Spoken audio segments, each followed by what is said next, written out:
Hello, boys and girls. Welcome back to Sunday School. This is our lesson for September the 27th. And our unit, as we've been into, is the kingdom to come. And our big question is, how does God care for his creation? And we see that he cares for his creation because he loves and rules over them and has a perfect plan for them. And so we're going to see in today's lesson how God's perfect plan came to pass, even though in the very beginning it looked difficult. It didn't look like a good plan at all. And so we're going to see in our lesson how that worked. I'm going to save our verse for the end of our lesson. We're going to kind of bring a couple of things out in that verse as well. But in today's lesson, it's out of John chapter 11. It's Jesus raised Lazarus from the dead. Now, Jesus had three friends. He had a friend Lazarus and his two sisters, Mary and Martha. And they were very close. Sometimes Jesus stayed with them when he was in that area.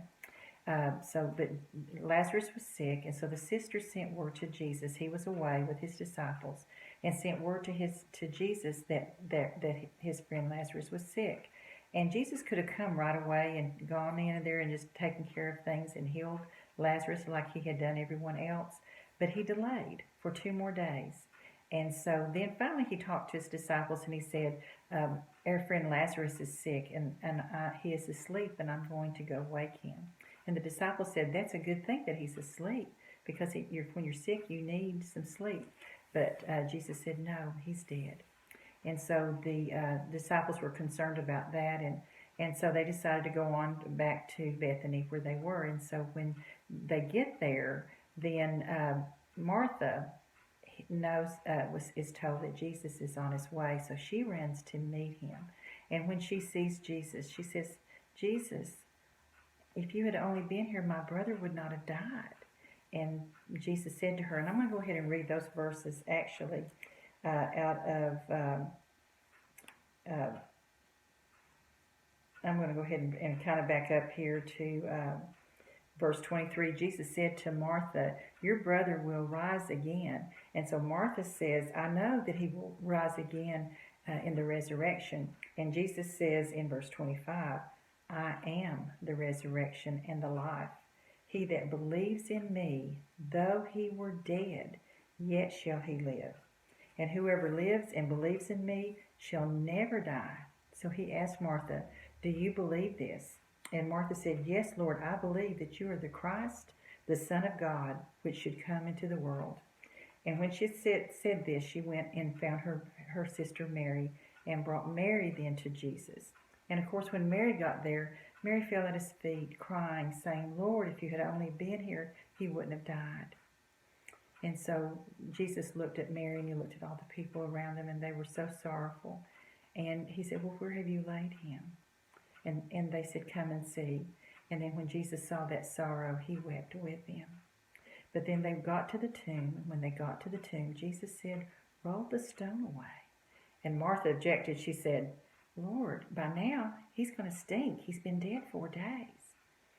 And so, but Jesus said, roll the stone away. And so they rolled the stone away. And so whenever they did that, Jesus called out, Lazarus, come out.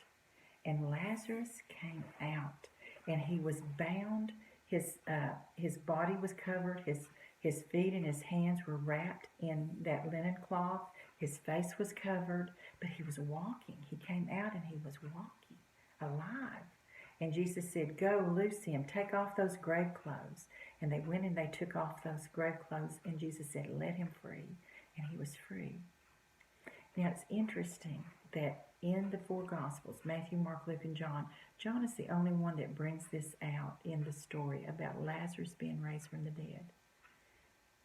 But John was the one, if you remember what we've learned about a lot of the lessons we've gotten out of the book of John, John was about believing. If you remember, John chapter 3 is where we hear our verse, for God so loved the world, whenever Jesus was talking to Nicodemus, telling him about believing. So John really wants to bring home this lesson that he saw with his own eyes Jesus bring Lazarus from the dead. Of course, not long after that, just about a week after that, John sees Jesus come back from the dead, and I am definitely getting ahead of myself on that story.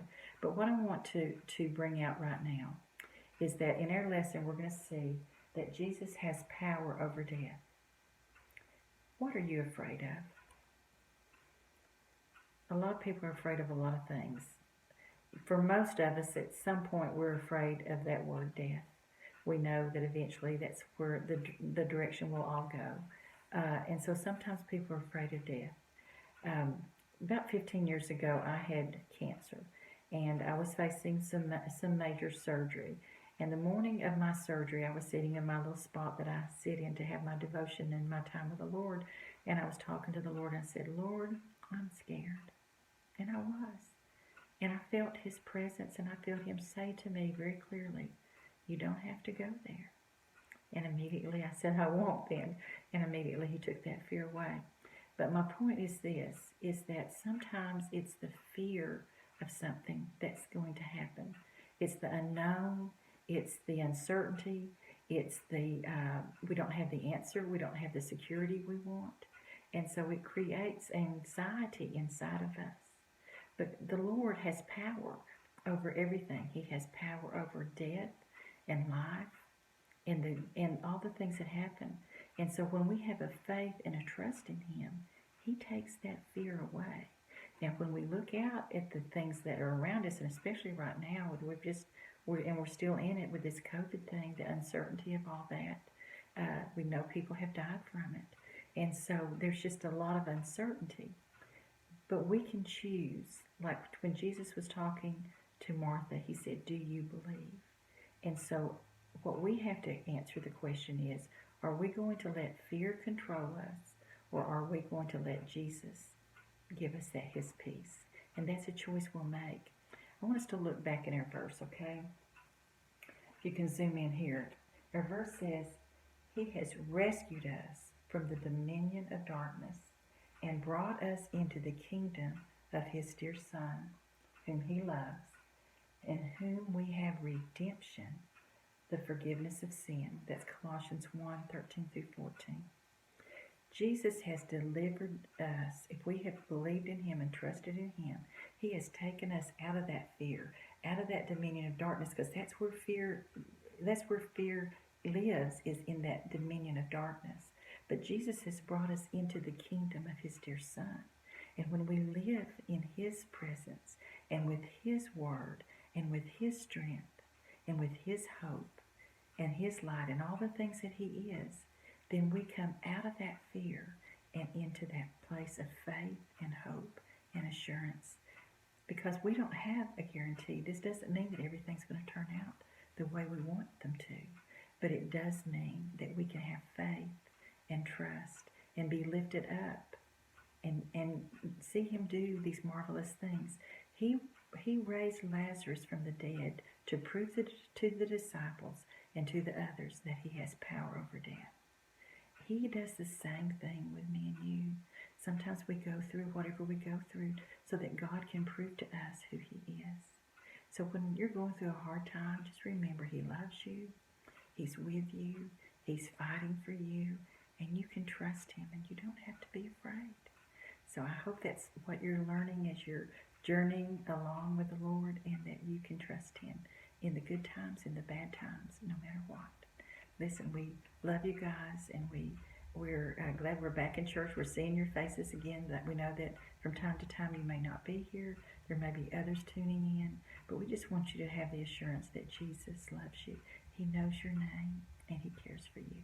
He cares what happens, and He has a great plan, a perfect plan for you.